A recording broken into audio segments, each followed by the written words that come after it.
Host by Louis Satcher. Chapter 41. Jerry's condition continued to improve. Then he slowly peeled an onion. He liked eating them one liter at a time. The water hole was now almost as large as the holes he had dug back at Camp Green Lake. It contained almost 2 feet of murky water. Stanley had dug it all himself. Jerry had offered to help, but Stanley thought it better for Jerry to save his strength. It was a lot harder to dig in water than it was in dry lake. Stanley was surprised that he himself hadn't gotten sick, either from the slush, the dirty water, or from living on onions. He used to get sick quite a lot back at home. Both boys were barefoot. They had washed their socks. All their clothes were very dirty, but their socks were definitely the worst. They didn't dip their socks in the hole, afraid to contaminate the water. Instead, they filled the jars and poured the water over the dirty socks. I didn't go to the homeless shelter very often, Jerry said. Thus, if the weather was really bad, I'd have to find someone to pretend to be my mom. If I had just gone by myself, they would have asked me a bunch of questions. If they had found out I didn't have a mom, they would have made me a ward of the state. What's a ward of the state? Zero smiled. I don't know, but I didn't like the sound of it. Miss Stanley remembered Mr. Pendersky telling the warden that Zero was a ward of the state. He wondered if Zero knew he had become one. I like stepping outside, said Zero. I used to pretend, and I was a Cub Scout. I always wanted to be a Cub Scout. I had seen them at the park in their blue uniforms. I was never a Cub Scout, said Stanley. I wasn't good at social stuff like that. Kids made fun of me because I was fat. I like the blue uniforms, said Jero. Maybe I wouldn't have liked being a Cub Scout. Stanley shrugged one shoulder. My mom was once a Girl Scout, said Jero. I thought you said you didn't have a mom. Everyone has have a mother. Well, yeah, I know that. She says she once won a prize for selling the most Girl Scout cookies, says Jero. She was real proud of that. Sandy peeled off another layer of his onion. We always took what we needed, Jero said. When I was little, I didn't even know it was stealing. I don't remember when I found out, but we just took what we needed. Never more. So when I saw the shoes on the display of the shelter, I just reached in the glass case and took them. Clyde Livingston's shoes? Asked Stanley. I didn't know they were his. I just thought they were somebody's old shoes. It was better to take someone's old shoes. I thought, than steal a pair of new ones. I didn't know they were famous. There was a sign, but of course I couldn't read it. Then the next thing I know, anybody's making this big deal about how their shoes are missing. It was kind of funny in a way. The whole place is going crazy. There I was,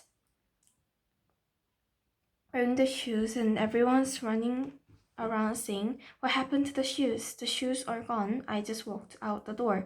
No one noticed me. When I got outside, I ran around the corner and immediately took off the shoes. I put them on the top of the park car. I remember they smelled really bad. Yeah, those were them, said Stanley. Did they fit you? Pretty much. Stanley remembered being surprised at Clyde Livingston's small shoe size. Stanley's shoes were bigger. Clyde Livingston had small, quick feet. Stanley's feet were big and slow. I should have just kept them, said Gerald. I had already made it out of the shelter and everything. I ended up getting arrested the next day when I tried to walk out the shoe store with a new pair of sneakers. If I had just kept those old, smelly sneakers, then neither of us would be here right now. Chapter 42. Gerald became strong enough to help dig the hole. When he finished, it was over 6 feet deep. He filled the bottom with rocks to help separate the water from the dirt. He was still the best hole digger around. That's the last hole I will ever dig, he declared, throwing down the shovel. Stanley smiled. He wished it were true, but he knew they had no choice but to eventually return to Camp Green Lake. They couldn't live on onions forever. They had been completely around Big Them. It was like a giant sundial. They followed the shade. They were able to see out in all directions. There was no place to go. The mountain was surrounded by desert. Darrow stared at the Big Dam. I must have a hole in it. It must have a hole in it, he said, filled with water. You think? Where else could the water be coming from? Darrow asked. Water doesn't run uphill. Then he bit into an onion. It didn't burn his eyes or nose, and in fact, he no longer noticed a particularly strong taste. He remembered when he had first carried Darrow up the hill, how the air had smelled bitter. It was the sound of thousands of onions growing and rotting and sprouting. Now he didn't smell a thing. How many onions do you think we have eaten? He asked. Darrow shrugged. I don't even know how long we have been here. I would say about a week, said Stanley, and we probably eat about 20 onions a day, so that's 280 onions, said Darrow. Stanley smiled. I bet we really stink. 2 nights later, Stanley lay awake, staring up the sun-filled sky. He was too happy to fall asleep. He knew he had no reason to be happy. He had heard or read somewhere that right before a person freezes to death, he suddenly feels nice and warm. He wondered if perhaps he was experiencing something like that. It occurred to him that he couldn't remember the last time he felt happiness. It wasn't just being sent to Camp Green Lake that had made his life miserable. Before that, he had been unhappy at school, where he had no friends, and bullies like Derek Dune picked on him. No one liked him, and the truth, he didn't especially like himself. He liked himself now. He wondered if he was delirious. He looked over at Darrow sleeping near him. Darrow's face was lit in the starlight, and there was a flower petal in front of his nose that moved back and forth as he breathed. It reminded Stanley of something out of a cartoon. Darrow breathed in and breathed out, and petal moved toward his chin. It stayed on Darrow's face for an amazingly long time before flaring off the side. Then he considered placing it back in front of Darrow's nose, but it wouldn't be the same. It seemed like Darrow had lived at Camp Green Lake forever, but as Stanley thought about it now, he realized that Darrow must have gotten there no more than a month or two before him. Darrow was actually arrested a day later, but Stanley's trial kept getting delayed because of baseball. Remember what Darrow had said a few days before. If Darrow had just kept those woods, the neither of them would be right here, right now. Stanley stared at the glaring night sky. He thought there was no place he would rather be. He was glad Darrow put the shoes on the parked car. He was glad they fell from the overpass and hit him on the head. When the shoes first fell from the sky, he remembered thinking that destiny had struck him. Now he thought so again. It was more than coincidence. It had to be destiny. Maybe they wouldn't have to return to Camp Green Lake, he thought. Maybe they could make it past the camp, then follow the dirt rock back to civilization. They could fill the sack with onions and 3 jars with water, and he had his canteen as well. They could refill their jars and canteen at the camp, maybe sneak into the kitchen to get some food. He doubted any counselors were still on the guard. Everyone had to think they were dead, buzzard food. It would mean living in the rest of the day as a fugitive. The police would always be after him. At least he could call his parents and tell them he was still alive, but he couldn't go visit them in case the police were watching their apartment. Although if everyone thought he was dead, they wouldn't bother to watch the apartment. He would have to somehow get a new identity.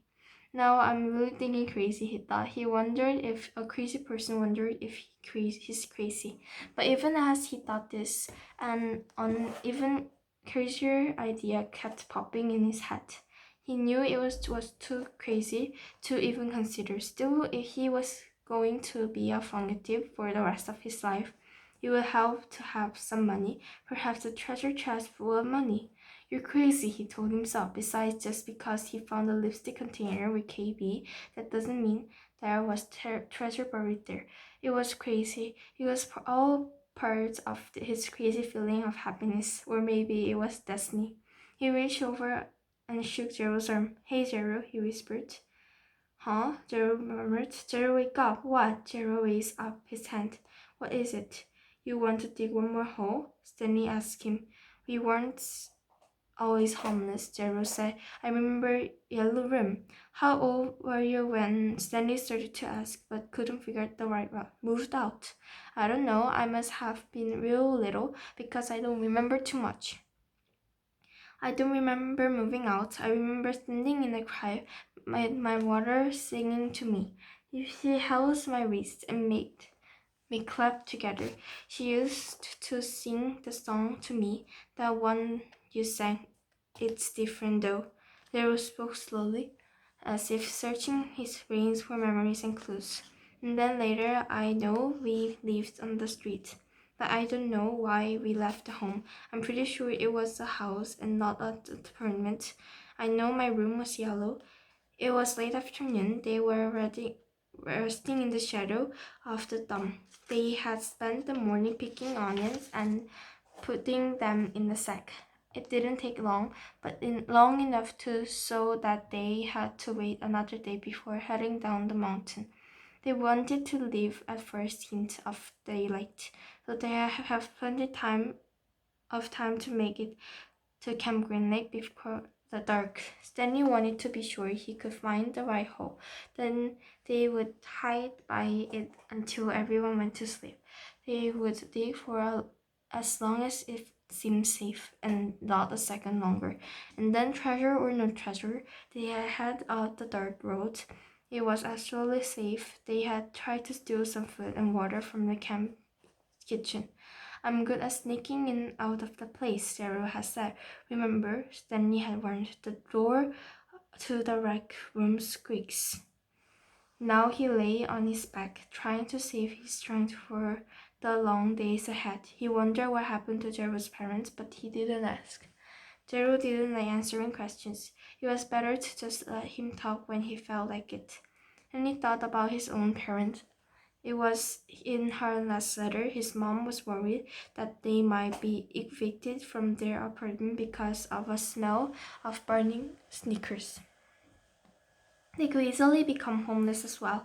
Again, he wondered if they had been told that he ran away from a camp. Were they told that he was dead?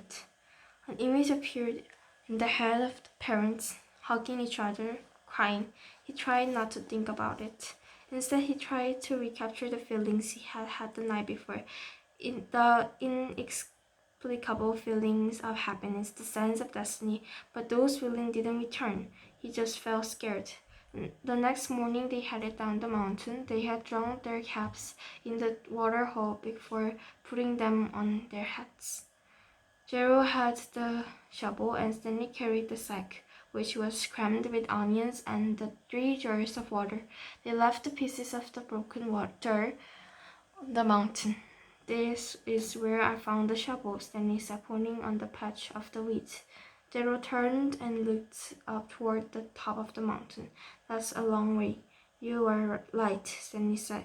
You had already drowned up everything that was inside your stomach. He shifted the sack from one shoulder to the other. It was heavy. He stepped on the loose rock, slipped, and fell hard.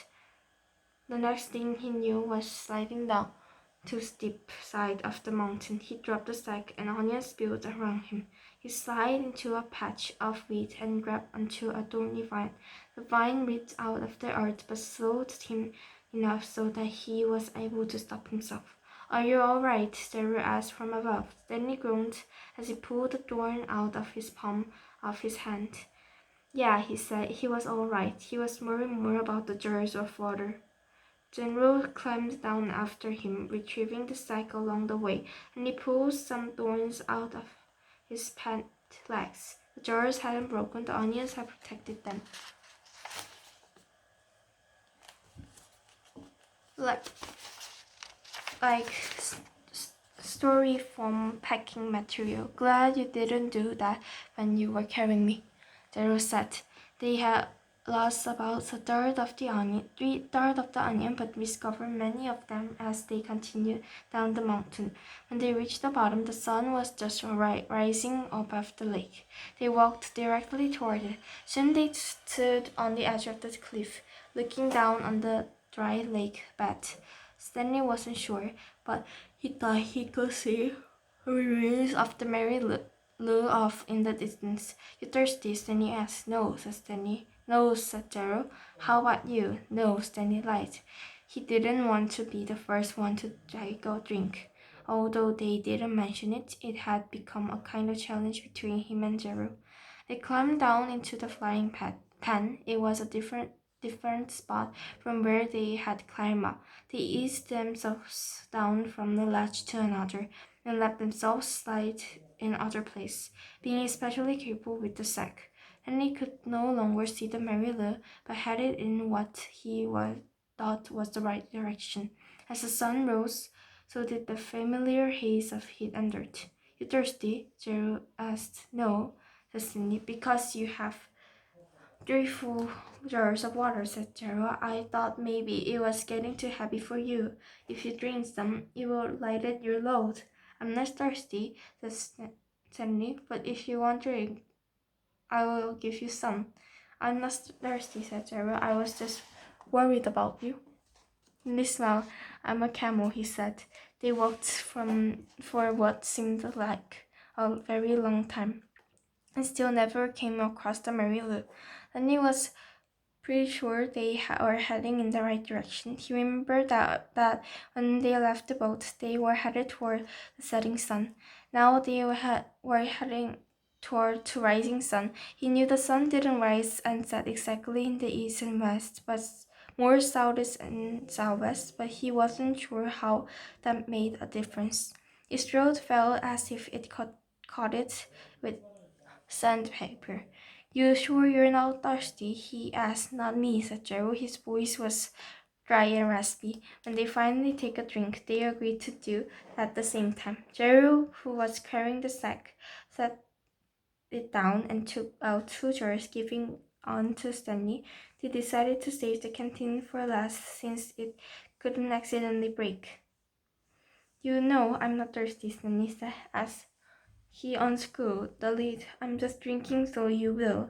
I'm drinking so you will, said Gerald. They clinked the jars together and each watching the other poured the water into the stubborn mouths.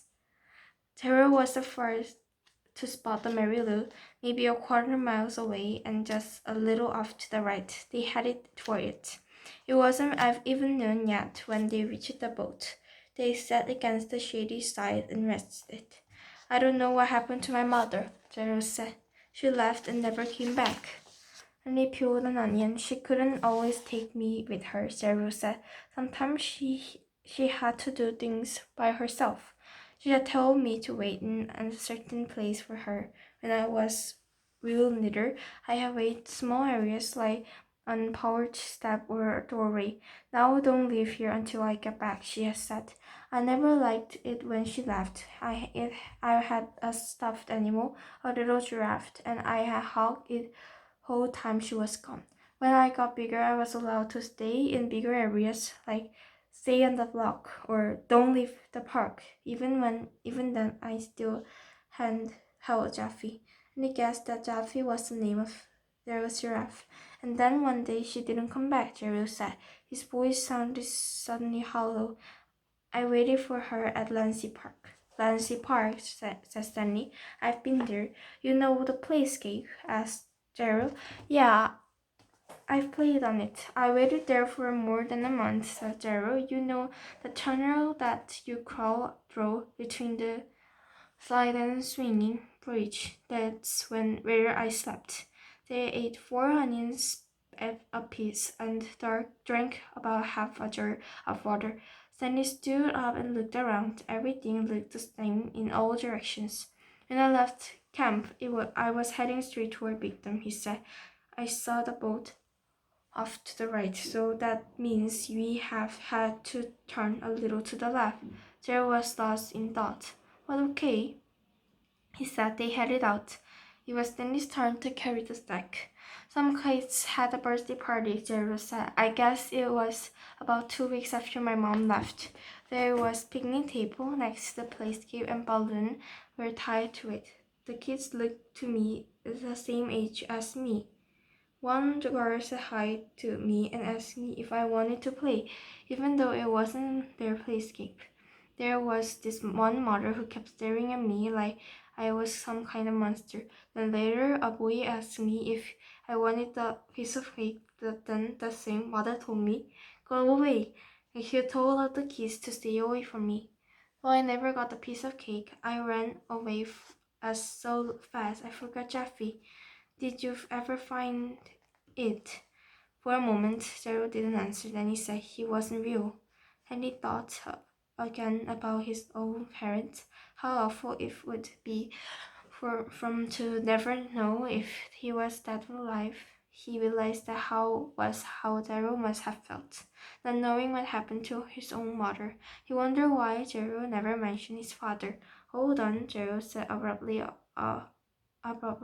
We are going the wrong way. No, this is right, said Stanley. We are heading toward Bigdam when we saw the boats of the night, said Zero. That means we should have turned right when we left the boat. You sure? Zero drew a diagram in the dirt. Stanley still wasn't sure. We need to go this way, Zero said, first drawing in a line in the map, then heading to that way herself. Stanley followed. It didn't feel right to him, but Zero seemed sure. Sometime in the middle of the afternoon, a cloud drifted across the sky and blocked out the sun. It was welcome relief. Once again, Stanley felt their destiny was on his side. Zero stopped and held on his arm to stop Stanley too. Listen, Zero whispered. Stanley didn't hear anything. They continued walking very quietly, and Stanley began to make out the faint sounds of Camp Green Lake. They were still too far away to get to the camp, but he could hear a blend of indistinct voices. As they got closer, he occasionally could hear Mr. Sir's distinctive bark. They walked slowly and quietly, aware that sounds travel in both directions. They approached a cluster of holes. Let's wait here until they go in, said Darrow. Stanley nodded. He checked to make sure there was nothing living in it. Then climbed down into the hole. Darrow climbed into the one next to him. Despite having gone the wrong way for a while, it hadn't taken nearly as long as Stanley had expected. Now they just had to wait. The sun caught through the cloud, and Stanley felt its rays beating down on him. But soon more clouds filled the sky, shading Stanley at his hole. He waited until he was certain that last of the campers had finished for the day. Then they waited a little longer.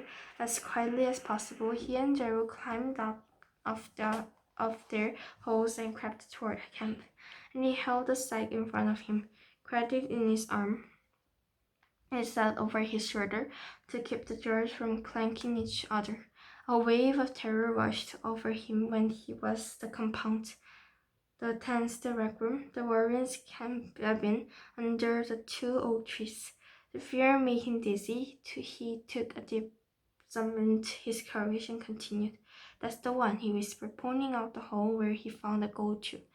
It was still about 50 yards away, but Stanley was pretty sure it was the right hole. There was no need to risk going any closer. They climbed down into adjacent house and waited for the camp to fall asleep. Chapter 44. Stanley tried to sleep, not knowing when he had got the chance again. He heard the showers and later the sound of dinner. He heard the creaking of rec room door. His fingers drummed against the side of the hole. He held his own heartbeat. He took a drink from a canteen he had gave Zero the water rolls. They each had a good supply of onions. He wasn't sure how long he remained in the hall, maybe 5 hours. He was surprised when he heard Zero whispering for him to awake. He didn't think he had fallen asleep. If he had, he thought it must have just been for the last 55 minutes, although when he opened his eyes, he was surprised how dark it was. There was only one light in the office. The sky was cloudy, so there were very little starlight, and he could see a silver of the moon, which appeared and disappeared among the clouds. He carefully led Zero to the hole, which was hard to find in the darkness. He stumbled over a small pile of dirt. "I think this is it," he whispered. "You think?" Zero asked. "It's it," said Stanley, sounding more certain than he really was. He climbed down, and he handed the shovel, and he stuck the shovel into the dirt at the bottom of the hole and stepped on the back of the blade. He felt it sink beneath his weight. He scooped out some dirt and tossed it off the side. Then he brought in the shovel back down. They'll watch it for a while. "I'm going to try to rifle the water jars," he said. Stanley took a deep breath and exhaled. "Be careful," he said, and continued digging. It was so dark he couldn't even see the end of the shovel. For all he knew, he could be digging up gold and diamonds instead of dirt. He brought each shovel close to his face to try to see if anything was there before dumping it out of the hole. As he made the hole deeper, it became harder to dig out. It was 5 feet deep before he even started. He decided to use his efforts to make it wider instead. This made more sense, he told himself. If Kate Value had buried the treasure chest, he probably wouldn't have been able to dig much deeper, so why should she? Of course, Kate Value probably had a whole gang of guys helping for her. "You want some breakfast?" Then he jumped out the sound of Zero's voice. He hadn't heard him approach. Zero handed down a box of cereals. Then he carefully poured some cereal into his mouth. He didn't want to put his dirty hand inside the box. He nearly gagged on the ultra-sweet taste. There was sugar frosty flakes, and after eating nothing but onions for more than a week, he had trouble adjusting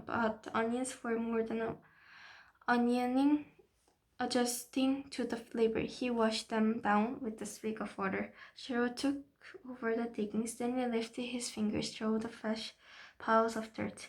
In case he was missing thing, he wished he had a flashlight. A diamond no bigger than a pebble would be worth $1,000.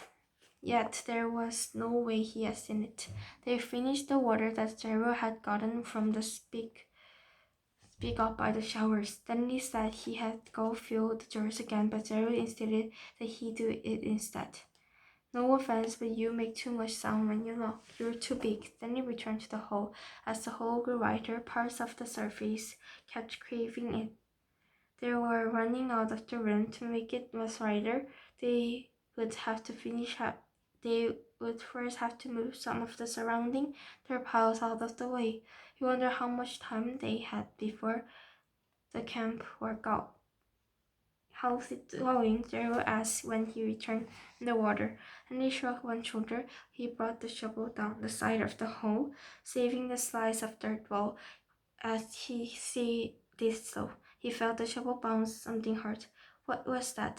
Zero asked, and he didn't know. He moved his shovel down and down the side of the hole, and as the dirt chipped flagged away, the hard object became more pronounced.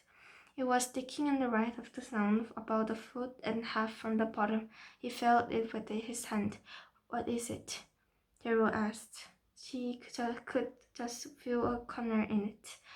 Most of it was still buried. It had cool, smooth texture of metal. "I think I might have found the treasure chest," he said. His voice was filled with astonishment, then with excitement.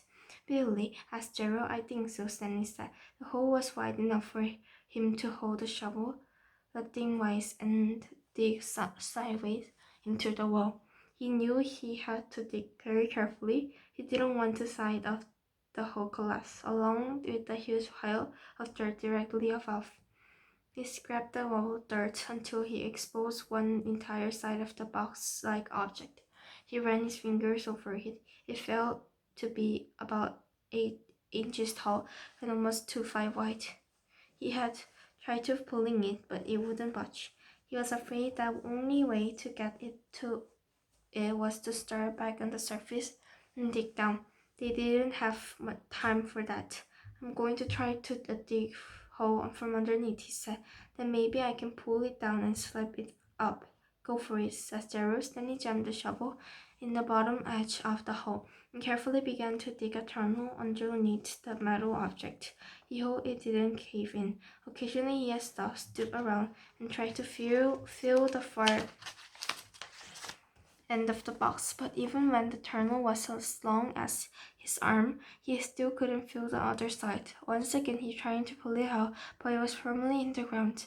If he pulled harder, he felt he had caused in a cave-in.